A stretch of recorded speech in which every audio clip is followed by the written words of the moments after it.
तो tenth Lord की placement को हम कंपेयर कर रहे हैं। जैसे मान लो किसी जातक का टेंथ लॉर्ड किसी भाव में स्थित होता है और किसी दूसरे जातक का जो टेंथ लॉर्ड है किसी अन्य भाव में स्थित होता है, तो दोनों में से कौन सी प्लेसमेंट ज़्यादा बेहतर हो सकती है। इस वीडियो में जो हम प्लेसमेंट पे चर्चा करेंगे, मान लो अगर किसी का टेंथ लॉर्ड 7th हाउस में स्थित है और किसी जातक का टेंथ लॉर्ड मान लो अगर 12th हाउस में स्थित है, तो दोनों में से कौन सी प्लेसमेंट ज़्यादा बेहतर है या कौन सी प्लेसमेंट आपकी लाइफ को किस तरीके से प्रभावित करेगी।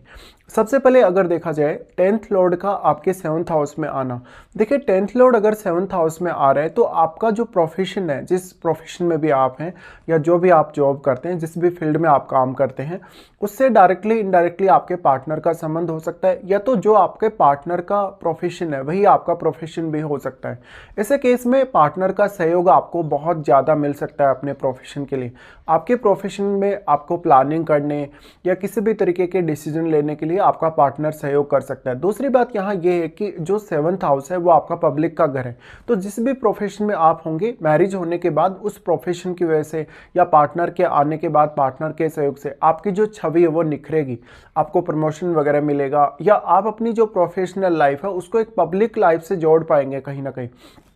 तो ऐसे में आपका जो नेम फेम है, आपकी जो प्रतिष्ठा है या जो प्रसिद्धि है, उसके बढ़ने के चांसेस बढ़ जाते हैं। यहाँ पे अब टेंथ लॉर्ड अगर आपका 7th हाउस में आ गया तो 7th लॉर्ड कितना वेल प्लेस्ड है ये आपको जरूर देखना होगा। मान लो अगर आपका 7th लॉर्ड काफ़ी वेल प्लेस्ड है तो टेंथ लॉर्ड जो आपका 7th हाउस में आया वो 7th लॉर्ड के साथ किस प्रकार का संबंध रखता है, और आपका जो 7th लॉर्ड है वास्तव में 7th लॉर्ड की प्लेसमेंट आपके चार्ट में कैसी है, किस स्थिति में वो है, और क्या उसका 10th हाउस से 11th हाउस से कोई संबंध है या 2nd हाउस से कोई संबंध है। अगर ऐसा संबंध है तो आपके करियर के लिए जो 10th लॉर्ड आपका 7th हाउस में बैठ गया वो काफ़ी बेहतर साबित हो सकता है। अब यहाँ सबसे इंपॉर्टेंट बात ये आ जाती है कि किसी का 10th लॉर्ड जैसे 7th हाउस में स्थित है तो 7th लॉर्ड के साथ क्या वास्तव में वो मित्रवत है। देखिए कुछ केसेस में मित्रवत हो भी सकता है और कुछ केसेस में मित्रवत नहीं भी हो सकता, लेकिन यहाँ प्लैनेट विशेष की जो क्वालिटीज़ हैं उनका प्रभाव आपको सर्वप्रथम देखना चाहिए।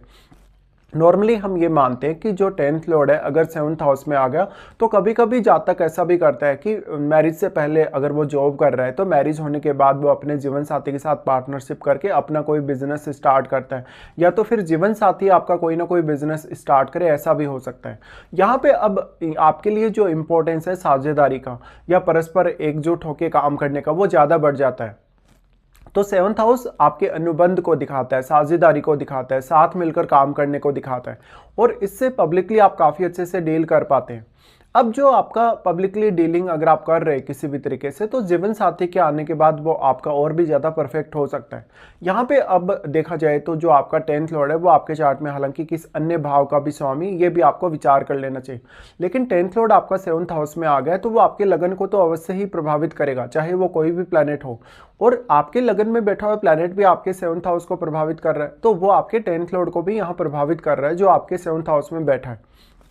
ऐसी स्थिति में आपका लग्नेश कितना स्ट्रॉन्ग है और आपके लगन में भी क्या कोई प्लैनेट स्थित है, वो प्लैनेट यहाँ अपना बहुत इंपॉर्टेंट रोल निभाएगा। अब इसके साथ साथ मैरिज और आपका जो प्रोफेशन का संबंध अगर बन गया तो आपकी प्रोफेशनल जो भी चेंजेज होंगे लाइफ में उसका असर मैरिज पर भी पड़ सकता है। या तो कभी कभी ऐसा भी देखने को मिल सकता है कि 10th लॉर्ड अगर 7th हाउस में आ गए तो मैरिज होने के बाद आप अपने कैरियर पे या प्रोफेशन पे ज़्यादा फोकस करेंगे। ऐसे में कभी कभी आप अपने जीवन साथी को पर्याप्त समय नहीं दे पाते, और यहाँ आपका जो डिसीजन लेने का तरीका है, सोचने का तरीका है, विचार करने का जो तरीका है अपने करियर और अपने रिलेशनशिप के लिए, वो काफ़ी ज़्यादा बैलेंस्ड अब होना चाहिए। अदरवाइज आपका जो पार्टनर है वो आपको कुछ गलत तरीके से ब्लेम कर सकता है, कभी ना कभी आपका पार्टनर हो सकता है फिर उतना ज़्यादा आपका सहयोगी ना हो आपके करियर में,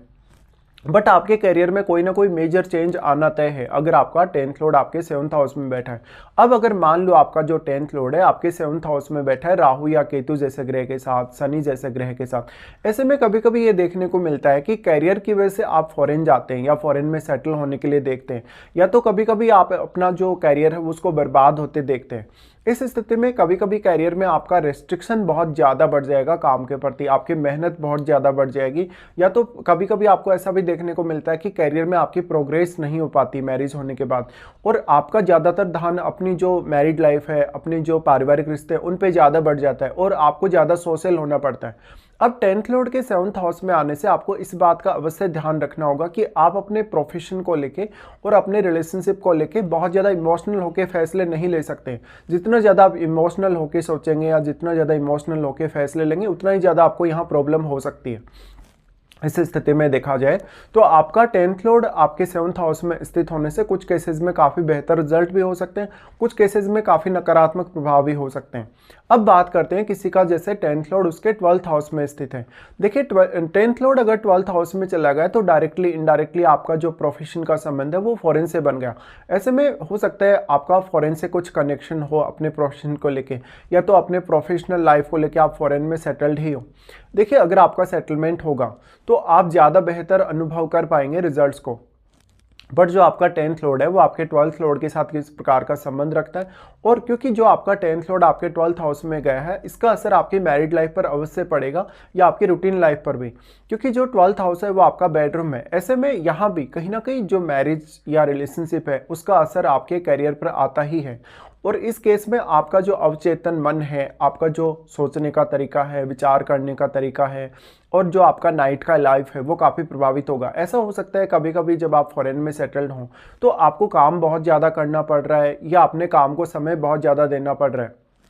ऐसे में आपको अपने स्वास्थ्य का ध्यान भी ज़्यादा रखना होगा। कुछ जातक ऐसे भी हो सकते हैं जिनका 10th लॉर्ड अगर 12th हाउस में स्थित है तो वो अपनी प्रोफेशनल लाइफ पे काफ़ी खर्चा कर रहे हैं, अपना प्रोफेशन वगैरह को लेके वो बहुत ज़्यादा चिंतित रहते हों या प्रोफेशनल लाइफ में आपके स्ट्रगल ज़्यादा हो। अब जो आपका 10th लॉर्ड है हालांकि वो किस अन्य भाव का भी स्वामी, ये आपको जरूर देख लेना होगा, बट 10th लॉर्ड आपका 12th हाउस में चला गया तो वो आपके 6th हाउस को अवश्य प्रभावित कर रहा है। तो 6th हाउस में बैठा हुआ प्लैनेट भी आपके लिए उतना ही इंपॉर्टेंट होगा। और अब आपका जो 12th लॉर्ड है क्या उसका संबंध आपके 4th हाउस से, आपके लगन से या आपके 7th हाउस से, अगर ऐसा है तो आपके फॉरेन सेटल होने या विवाह के पश्चात फॉरेन जाने की संभावना काफ़ी ज़्यादा बली होंगी। 12th लॉर्ड अब आपका जिस भी प्रकार का प्लैनेट होगा वो जहाँ भी अपना प्रभाव डाल रहा है, चाहे वो 10th हाउस पे अपना प्रभाव डाल रहा है किसी भी अन्य भाव पे, तो उसका काफ़ी मेजर रोल रहेगा। अगर आपका जो 12th लॉर्ड है आपको सपोर्ट कर रहा है फॉरेन जाने या फॉरेन सेटलमेंट के लिए, तो निश्चित तौर पे आप अपने करियर को लेकर विदेश जाने के बारे में विचार कर सकते हैं और बाद में आप वहाँ सेटल भी हो सकते हैं। अब यहाँ सबसे ज़्यादा इंपॉर्टेंस बढ़ जाएगा आपका जो 10th लॉर्ड है वो किस अन्य भाव का भी स्वामी, तो उस भाव के साथ भी आपको अपने 10th लॉर्ड का संबंध जोड़कर देखना होगा। वास्तव में जो आपका 10th लॉर्ड आपके 12th हाउस में चला गया वो आपके करियर के लिए तो महत्वपूर्ण है ही, लेकिन आपके स्वास्थ्य के लिए, आपके जो भी ओवरऑल लाइफ में जो खर्चे हैं उनके लिए भी काफ़ी महत्वपूर्ण होगा। अब जो आपका 10th लॉर्ड 12th हाउस में है वो आपके चार्ट में कौन कौन से भावों को प्रभावित कर रहा है। देखिए वो 6th हाउस को तो हर स्थिति में ही प्रभावित करेगा, बट हो सकता है वो आपके 2nd हाउस को भी प्रभावित कर रहा हो, या हो सकता है अगर वो 2nd हाउस को प्रभावित कर रहा है तो वो आपको फॉरेन से काफ़ी गेन या इनकम दे सकता है। 4th हाउस को अगर वो प्रभावित कर रहा है तो आपको काफ़ी बेचैन कर सकता है, फॉरेन में सेटल कर सकता है, साथ साथ में आपके परिवार से जुड़े हुए रिश्तों से आपको काफ़ी दूर कर सकता है या परिवार के साथ अंडरस्टैंडिंग में कमी हो सकती है। इस हिसाब से देखा जाए तो आपके परिवार के सदस्यों के साथ जो आपका रिलेशन है कभी कभी उस पर भी काफ़ी नेगेटिव असर पड़ता है, या तो फिर आपको अपने परिवार के लिए काफ़ी ज़्यादा खर्चे करने पड़ते हैं। 12th हाउस में बैठा हुआ आपका जो 10th लॉर्ड है वो 6th हाउस को तो अवश्य प्रभावित करेगा ही, तो 6th हाउस में बैठे हुए प्लैनेट का भी प्रभाव आपके 10th लॉर्ड पे पड़ेगा। इसके साथ साथ आपका जो 10th लॉर्ड है अब वो किस प्रकार का प्लैनेट है, किस प्रकार की स्थिति में वो आपके 12th हाउस में बैठा है, इस पर आपको अवश्य विचार कर लेना होगा। वास्तव में जब भी आप इस पर विचार करें तो अपनी महादशा पर भी एक बार आप अवश्य विचार करें। साथ साथ में यहाँ प्लैनेट विशेष का रोल ही सबसे ज़्यादा इंपॉर्टेंट होगा। मान लो अगर आपका 10th लॉर्ड 12th हाउस में किसी अन्य ग्रह के साथ बैठेगा तो उस साथ वाले ग्रह का प्रभाव भी आपके 10th लॉर्ड पे अवश्य ही होगा।